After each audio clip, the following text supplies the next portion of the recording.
दोस्तों, नाज़रीन क्या हाल है? ठीक है बैठे। मैं रमज़ान सलीम, आप देख रहे हैं मेरे YouTube channel Ramzan Salim official. आज हम आए हुए थे पलवान गोड, फरहान बिरयानी वाला माशाल्लाह पलवान गोड में बहुत मशहूर है। इस बिरयानी वाले का नाम सुन के हम यहाँ पलवान गोड में आए बिरयानी खाने।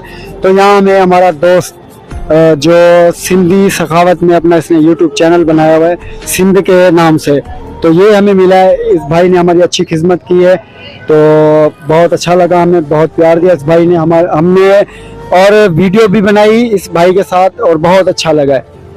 तो क्या कहेंगे सनाउल्लाह भाई आप अपने यूट्यूब चैनल के बारे में और हमारे चैनल के बारे में? मैं ये कहूँगा, मैंने जो अभी अपना यूट्यूब चैनल ज्वाइन किया है तो उससे मेहरबानी करके सब्सक्राइब करें।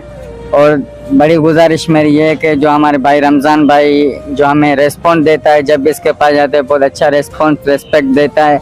और इसके चैनल को भी सब्सक्राइब करें, लाइक करें,